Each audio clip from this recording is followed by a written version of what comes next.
वो छोटा था, ये बड़ा हो गया।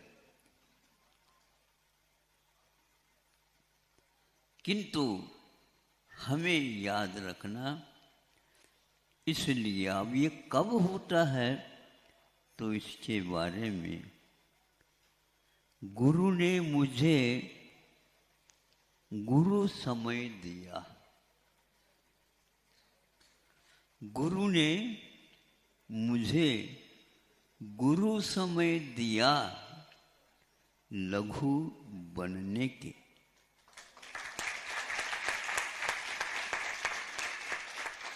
हम अपने आप को बड़े मानते थे और दुनिया मानती है अपने आप को बड़े।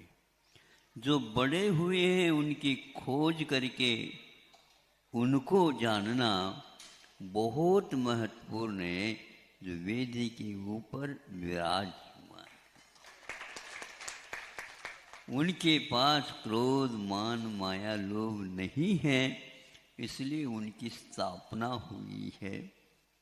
और जंगल में रहा करते थे मुनि महाराज, तो वहाँ पर कौन, बिंब भी नहीं और बिंब को स्थापित करने वाला भी नहीं, कोई भी नहीं। तो चूंकि बिंब को याद करने का अर्थ यह है जहाँ कहीं भी प्रत्यक्ष में विद्यमान है उनको हम नमस्कार करते हैं। 3 बार वंदना करते समय यही संकल्प लिया जाता है। तो गुरु ने मुझे गुरु समय दिया लघु बनने के लिए।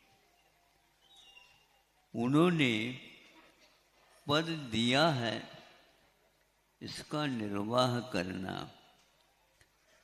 इसका निर्वाह यदि हो गया क्षमता के अनुसार, अवश्य ही तुम पुनः लघु बन जाओगे। साधु बने बिना सलेखना नहीं होती। जिस पद को लिया है वह कर्तव्य करने के लिए है, दायित्व का निर्वाह करना है। किंतु वह पद कब तक? जब तक चलते हैं तब तक ठीक है, चलाते हैं तो ठीक है। चलने में गति बिगड़ने लग जाए और चलाने में खींचना होने लग जाए। खींचना समझते हो? यदि उनको ले आओ, वो नहीं आता, खींच करके ले आओ। तो यहाँ पर खींचना तानी नहीं होना चाहिए। अपने अपनी उन्नति के लिए हमने ये पद, बहुत बड़ा पद स्वीकार किया है। किंतु जब इसको यथावत और आगे भी चलाना है तो योग्य व्यक्ति को लेकर के उसके ऊपर यह दायित्व दिया जाता है। ये आगम है। यह हमेशा हमेशा याद रखने के लिए कहा कि वर्गीकरण काल का, उम्र का होना चाहिए। वर्गीकरण यदि नहीं होता है तो खींचातानी हुए बिना नहीं रहती। और ऐसी स्थिति में न स्व का न पर का किसी का भी उसमें विकास नहीं होता।